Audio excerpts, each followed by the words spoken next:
आपको अनर्थ निवृत्ति, ये जो अनर्थ को नष्ट करना है, आपके अपराधों को नष्ट करना है, तो ये भक्त संग में ही रह के होता है। ऐसा नहीं कि भक्त दूर जाके, भक्त से दूर जाके अपराध नहीं होगा। कोई सोच सकता है कि ना भक्त के साथ रहेंगे ना और भक्त अपराध होगा, भक्त की अपराध होगा। भक्त से दूर रहेंगे तो भक्त का अपराध होगा ही नहीं। लेकिन ऐसा नहीं है, भक्त से दूर रहेंगे तो आपका पूरा भजन भक्ति जो भी हो रहा है वो भी नष्ट हो जाएगा।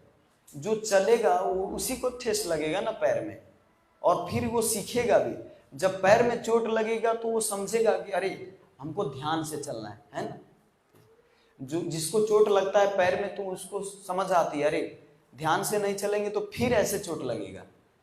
फिर चोट लगता है तो फिर समझ में आता है और ध्यान से चलना है। फिर चोट लगता है फिर ध्यान से चलना है।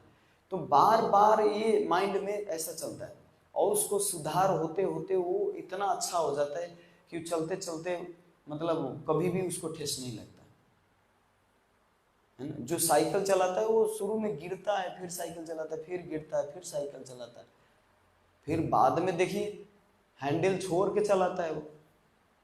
शुरू में बाइक चलाते हैं तो गियर को देखते हैं, ऊपर नीचा करना है, एक्सीलेटर दाबना है, पूरा एकदम ध्यान देना पड़ता है। लेकिन बाद में इतना एक्सपीरियंस हो जाता है कि गियर पर ध्यान ही नहीं देते, कब चेंज होता है पता ही नहीं चलता गियर, और कब एक्सीलेटर दबाते हैं, कब किससे बात करते पता ही नहीं चलता, क्योंकि एक्सपीरियंस हो गया। इसी तरह हमारा भक्ति में जैसे जैसे एक्सपीरियंस बढ़ता जाएगा वैसे वैसे भक्ति में हमारी दृढ़ता और प्रेम बढ़ता जाएगा। और पता नहीं चलेगा कि, आपको पता भी नहीं चलेगा कि मैं कष्ट कर रहा हूँ इस भक्ति के लिए। जैसे अभी बहुत मेहनत करना पड़ता है, मंदिर आना पड़ता है, जप करने के लिए भी मेहनत करना पड़ता है।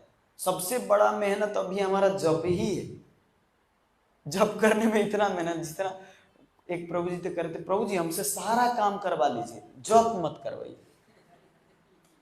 सब काम करने के लिए तैयार हूं, कुकिंग करवा लीजिए, खेत खनवा लीजिए, लेकिन हमसे जप मत बताइए, जप कहने के लिए मत कीजिए।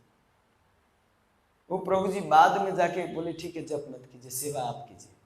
क्योंकि कभी कभी क्या होता है, भक्त को कैसे भक्ति में संलग्न किया जाए, कैसे न कैसे भक्ति में संलग्न हो, तो बाद में धीरे धीरे धीरे धीरे उसकी प्रीति बढ़ता जाता है।